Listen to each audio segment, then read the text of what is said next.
Long time no see, my friends. I'm apologize. But honestly, I have been feeling very, very low energy for like 12-ish days now, but I finally feel like I'm on the up and up again, and it feels good. I feel excited. But yeah, lately my gym sessions have been really, really mediocre, and I definitely haven't really felt like bringing my camera to the gym or anything like that. So I've been kind of taking it easy. But today I want to try and get things flowing in my body again because I just feel like physically stagnant or something, like I'm retaining a lot physically, emotionally, whatever. And I just want to encourage things to flow through me. So I'm going to do a long stretching session. I might do some little exercises like mobility work with one of my bands. I'm going to mess around with the foam roller, and then I'm going to record a back massage for myself as well, which I'm going to post on my main channel. I haven't been doing any cardio lately, and I can feel myself like almost starting to crave it again, which is really good. Thank goodness that I can always trust that season to come around eventually because it has been a while since I've done cardio. I still don't feel like doing it, but I do think that stretching and foam rolling and doing all these things, it's just like one more step to kind of move me towards the direction of motion and speed and all of that. And I have been thinking a lot lately about taking my life in seasons, having this perspective of, things coming and things going, things flowing this way and that. And it's not always just ups and downs. There's like this whole spectrum that, all of human experience kind of exists within. And there is a lot of universality to the seasons that we all experience together. And right now it is Pisces season. And we're gearing up for Aries season. And I really feel that, I think of Pisces as like this oceanic collective force. Pisces is a season of restoration. I also kind of associate Pisces with the wee most hours right before the dawn. And I think of Aries as like the dawn, the sun coming up, bringing so much life into the world, the springtime, March, all of that. And so, yeah, I just think right now I'm embracing my own personal restoration and slowness, and I'm enjoying craving that sunrise, if that makes sense. I don't want to rush the sunrise. Right before the sun rises and the sky isn't black anymore, but it's some kind of purplish, orangey blue, those beautiful colors none of us really have all the right words for. Maybe the fog is rolling in, but you just see this whisper of color on the horizon. There's something so beautiful about that moment. And I know that when the sun rises in Aries, I'm going to be ready to go really hard in the gym. I'm going to have all the energy. I'm going to be recharged. And who knows, I might even start running again or something. I really feel like I might give running a go again, or at least some kind of more intense cardio. But until then, we stretch and we roll and we enjoy feeling the details, pulling rather than pushing, and sinking and silence as we get ready for the rest of the day.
I think I'm at a pretty big inflection point in my life right now.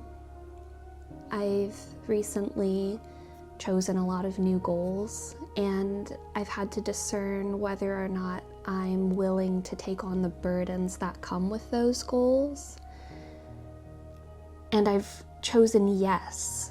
I've chosen yes to a lot of burdens, and that makes me nervous, but it's also exciting because there's so much potential to be found in the future, and there's so much change that's right on the horizon. Sometimes I feel pretty isolated because out there in the real world, there's not a lot of people who have my same goals or who live a life that's similar to mine. But what helps me feel less isolated is knowing that even though people in my family, my parents, my support system, even though they don't know how to navigate, YouTube or this kind of online life that I lead, they do know how to overcome challenges. They've lived their entire life overcoming challenges. And that is a skill in and of itself, and it can be applied to kind of every different sort of challenge. And I'm just not alone. I'm just not alone. And that's so important to feeling brave enough to take on new burdens. Feeling brave is like not something that comes from nothing. I don't really think it's a big, like a personality trait. I think maybe impulsiveness is a personality trait, but braveness, I think, just comes from how much security you have. The more security you have in something, the more you can be brave to do other things, if that makes sense. And I think a big ingredient, the biggest ingredients for me recently when it comes to trying to curate my bravery are creating a space for myself that feels safe and feels like home, and really delving into spirituality. I find so much security in spirituality, and without having some kind of consciousness or awareness of like that bigger spiritual universal picture, I'm just so full of fear, and I feel so ungrounded.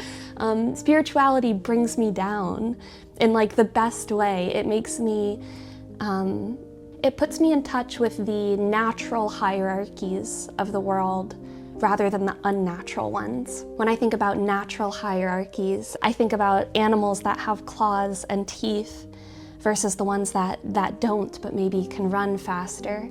I think about the changing of the seasons, and I think about parents and children, these natural hierarchies that are here to support us, these natural hierarchies that we thrive in. Even prey animals lead high quality lives, hopping around and eating berries and doing whatever they're doing until it's time for them to die. And children can rest in the authority of their parents, and when it's winter, you can always trust that spring is around the corner. And those are the natural hierarchies that we live in. But it's whenever I get too focused on the unnatural hierarchies, the money and the power and the government.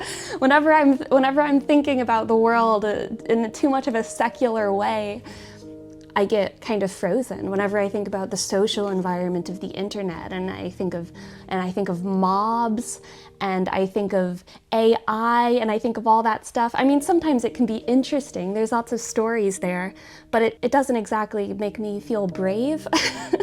But natural hierarchies make me feel brave. They make me feel like I have a role to play. And spirituality is a part of that for me, always remembering that everything comes in seasons. And we have a sort of duty to fulfill what those seasons call for.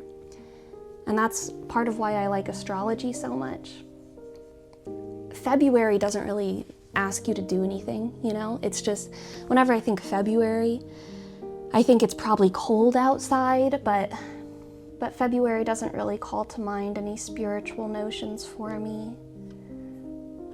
this Gregorian calendar that we have. The seasons begin on usually the 21st or the 22nd of the month. The new year is in the middle of January when everything's dead. I mean, it's a very like unnatural calendar that alienates us from the natural cycles of the world. But the astrology calendar is all about those natural cycles. The cardinal signs start your seasons, and the mutable signs, like Pisces, where we are now, it ends our seasons. And knowing that it's Pisces season gives me so much more to do than knowing that it's February. You know, Pisces wants us to dream and to pray and try to tap into these like bigger collective notions. There's a real meaning to the calendar of astrology, and that grounds me so much. Journaling obviously is another thing that keeps me sane, or maybe it keeps me functionally insane. You know, it allows me to take my occasional insanity and exercise it somewhere safe. I have a lot of mantras that I repeat in my head, sometimes on purpose, sometimes it just happens. But one of those mantras is, my memory's collateral to everything I write. I think it's good to condemn myself every day, to lay bare all of my frailties and anxieties and delusions. My journals really do contain my shadow, but treating my shadow devotionally with embellishments and colors and stickers, there's something so healing and regulating about that.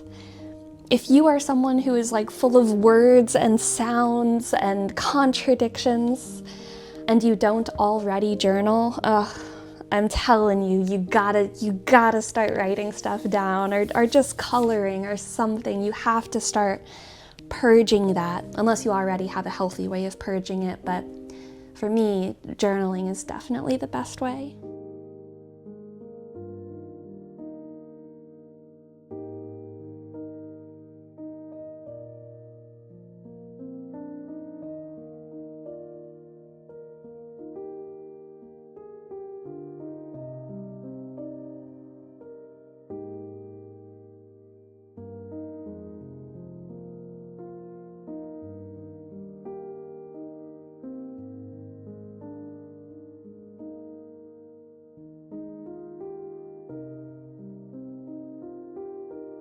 This is called angel quartz. It has a really nice sort of iridescent quality to it.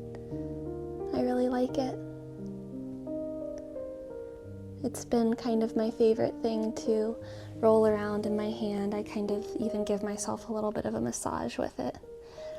Feels good on my palm. How do y'all make yourself brave enough to choose new burdens? That's my question for the day. Asking for a friend, of course.